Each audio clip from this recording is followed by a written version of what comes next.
Hello, my name is Robert Brem, and this talk is another in a series of presentations on social philosophy and inquiry, which I believe we can find useful in our journey of discovery and studying and coming to better understand the human condition in the 21st century modern world system. In another presentation on the life ethic, we looked at the question of what shall be done. I noted that our definition of the good guides us in the search for the good society, or what we do in politics, which enables us in the search for the good and happy life, or what we do in psychology and philosophy, and is therefore constructed through actions which we can demonstrate have the consequences of enhancing biological and psychological health in humans and society on planet Earth. In this presentation, I'm looking at the focal point of action, where and when we decide to act and what influences such actions. Emanuel Swedenborg argued that we humans are at our most co-creative of reality in moments of decision, always here and now, in what I call the space-time sphere of social action. So what is this space-time sphere of social action? And how do we use it to study human conditions and to guide the human action in the world? The reason why we engage in inquiry into the nature of social reality is to guide us in making choices about what courses of action we wish to take as persons, as workers, and as citizens in the world. This inquiry is guided by the state of the disciplines of the social and behavioral arts and sciences, the humanities, and the natural sciences. This type of interdisciplinary understanding enables us to better comprehend the reason why humans are the way they are, and why the world is the way it is, as well as we all seek to shape the human project unfolding over time by understanding these things. That human project is the quest to make a better world, a good society, and to empower humans in living happy lives within these systems. We seek to answer such questions as, how might we decide what it is that must be done, by whom, how, and where? And what will it take to enable us to seek to create a more preferable future in which to live that is more probable than merely and only possible? Therefore, a beginning is a delicate thing. Choices we make when we start on a journey of discovery shape all of our actions thereafter. If we do not choose with care our opening assumptions, which will guide our thoughts and inquiry, we may miss crucial phenomenon which we really ought not miss if achieving a comprehensive understanding of the human condition in the cosmos and in our world, our experiences day to day, if that is our goal. For example, as we noted previously, all inquiry and action is premised upon our definition of good choices and good goals for purposive action in the world. Then, guided by these assumptions, we seek to use disciplined, informed inquiry to guide us in this quest to make the world a better place in which humans may thrive and find self-actualization. We all make certain philosophical decisions about how we wish to engage in social inquiry. As we discussed in another presentation on praxis, philosophy guides theory and theory guides practice, which then in return leads us to revise our philosophy and start the whole cycle all over again. In this way, we get better at what we do. We can study any question of import from any one of a number of perspectives, such as from the disciplines of sociology or psychology or history or biology and so on. I've even seen it done through interpretive dance. However, it can be argued that reality is far too complex to be adequately understood from only one perspective or any singular disciplinary approach. To get at the nature of reality itself, we can start with a proposition proposed by Wendell Berry. To truly understand anything, you must actually understand everything. Among humans, there are over 8 billion different explanations of anything. Nevertheless, there's only one everything. This said then, all disciplines study the cosmos through the lens of that discipline. It is simply suggested here that we take the contention to a logical conclusion and intentionally seek to study all phenomenon through a kaleidoscope of interdisciplinarity. In this way, we come to better understand that each phenomenon we might study is systemically interwoven with all the others in one vast set of narrative systems within systems in one grand system ad infinitum.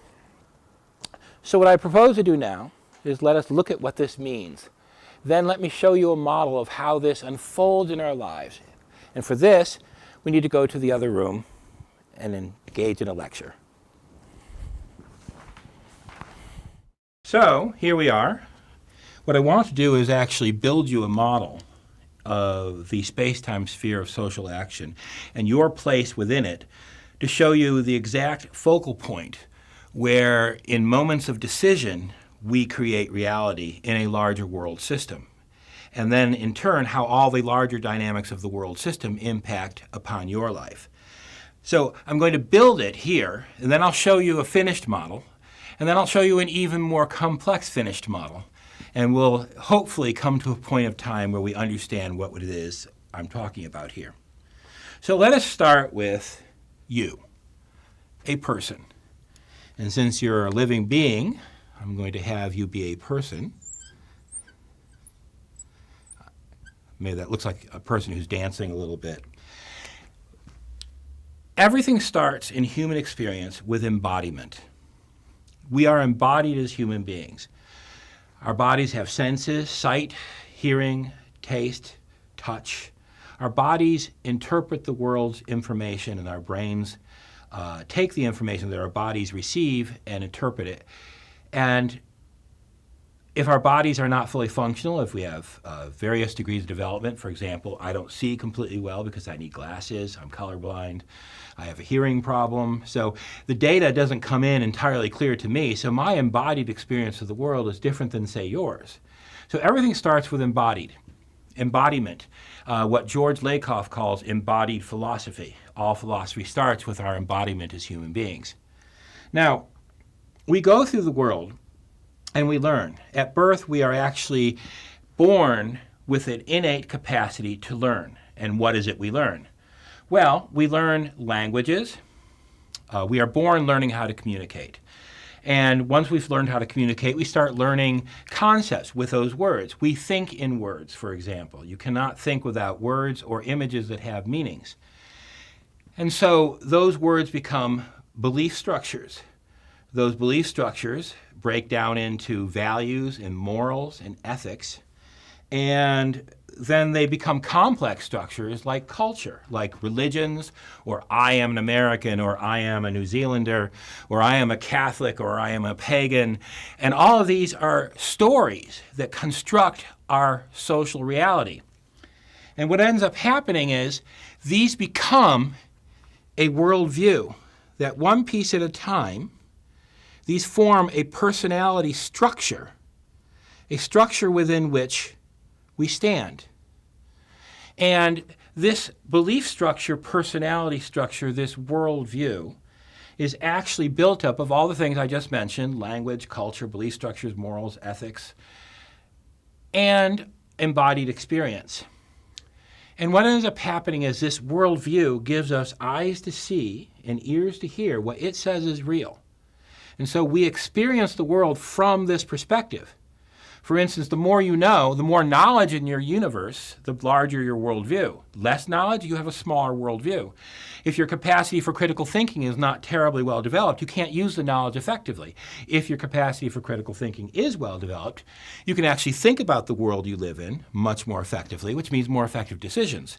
And all of that means that your life is more effective. And so at some level, we start with this level of embodiment. And so let me show you just briefly what it looks like here. If you'll see that this is what a completed model looks like, that you exist right there inside of a box.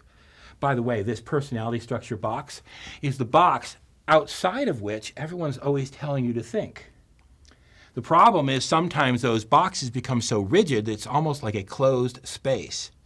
And one really needs to be aware that this has just been a constructed reality.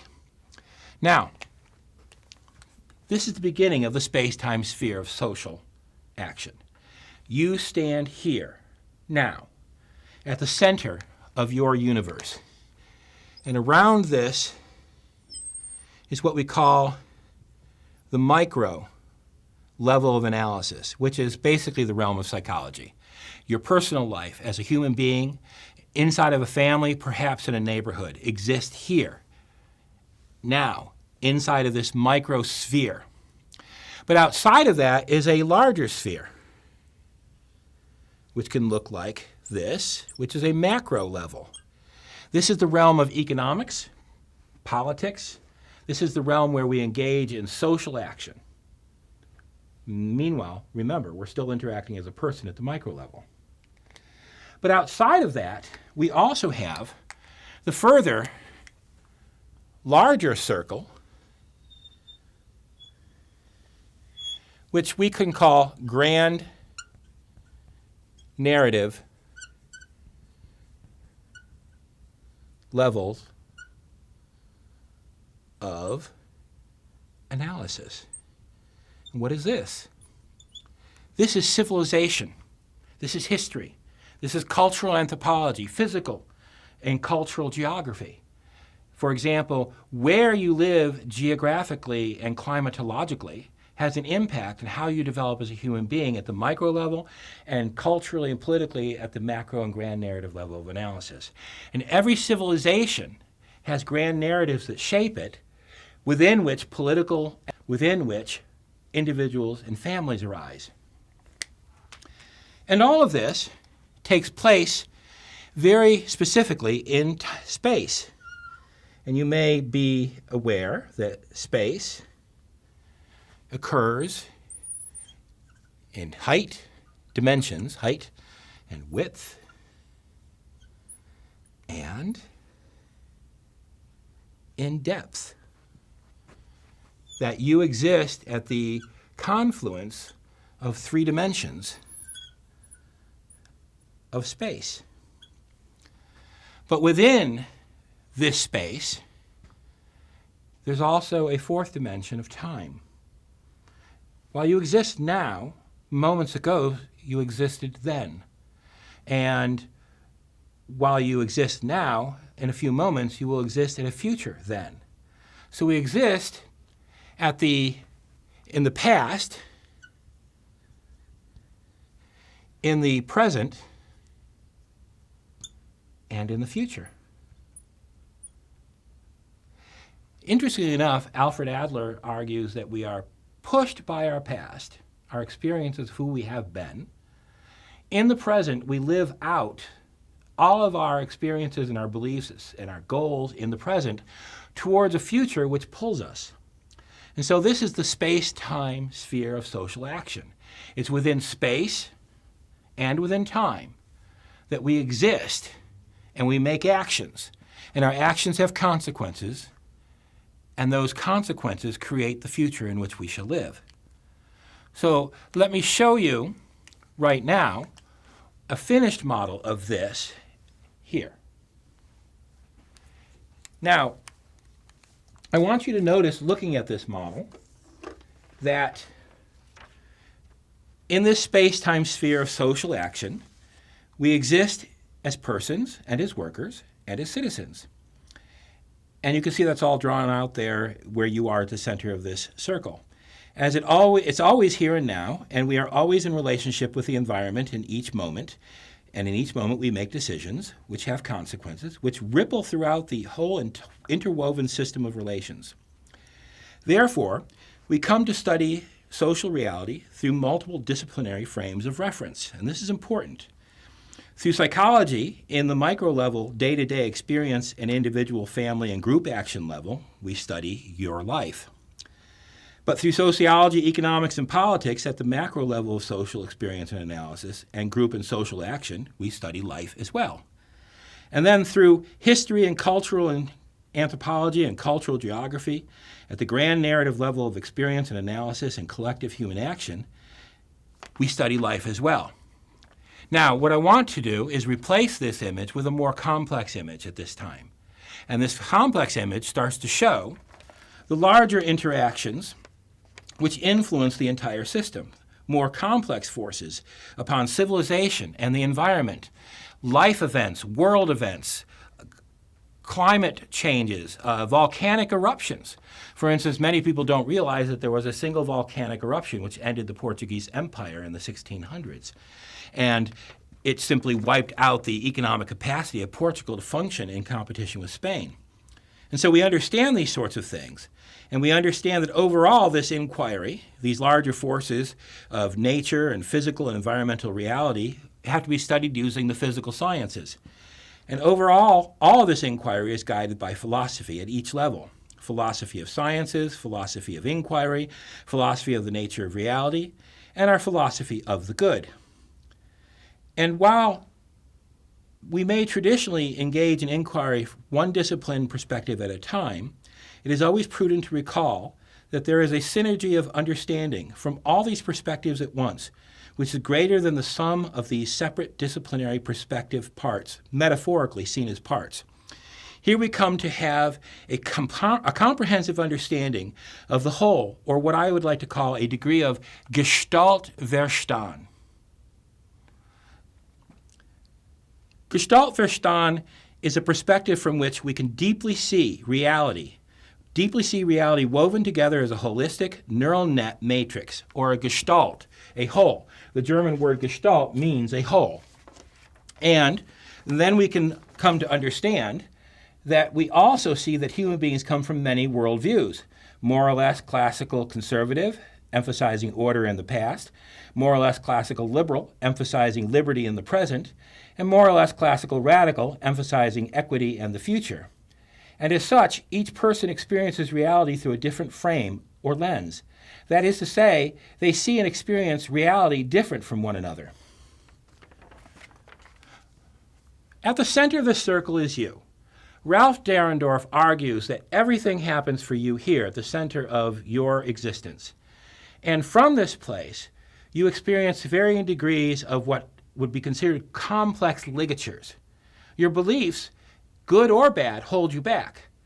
For instance, somebody who believes they need to be a good parent then is held back by the responsibility to their children for not going out partying on Saturday night, for example. But your beliefs also hold you back. When you say, I can't do this, I don't believe I'm good enough, that holds you back as well. So your complex ligatures hold you back in the context of your life options, which you actually are free to pursue. And it is the life options, the balance between ligatures and life options, that determines your life chances in the world. So if your belief structures here are too rigid, they become as if a psychic prison. And it is this psychic prison that we need to be liberated from by expanding the nature of our experience in the world. Then we come to intuitively grasp the whole thing at once as a whole synergistic reality with dynamically interacting forces. Thus, we come to have Verstand. We just get it, or we grok it, to quote Robert Heinlein. Look it up. We look through the frame of Gestaltverstand. Then, when we get this, when we come to see the whole space-time sphere of social action with all of our larger forces interacting upon humans here and now in each moment of decision, it looks roughly like this. And only then do we get to see how hard it is to work collectively together as a species to build a better life, society, and civilization on this, the third planet from the sun. Think about that. This shared and alive world is in fact a conversational universe wherein each of our actions is as if a speech act of self-expression in the world. We inherit an ongoing conversation or unfolding set of narratives from our past and engage with these stories and act in the world in the present, and our patterns of action, speech acts, speak our lives and our world into existence in the future. In this way, Francis Moore Lepay noted, each moment of our lives is a vote for the future in which we shall live. So there it is, the human project in history. This is one way of seeing our existence in space and time, here and now, taking actions in each of a myriad number of moments of decision, and thereby creating the world in which we shall live. We live and act in this space-time sphere of social action, acting as persons, workers, and citizens, and over time in this way we create our future story of self, preferred or not. So we really ought to take care and be full of care about those choices, because after all, it is in the future where we'll have to live the consequences of these choices for the rest of our lives. So until next time, my name is Robert Brem. Good day and good luck.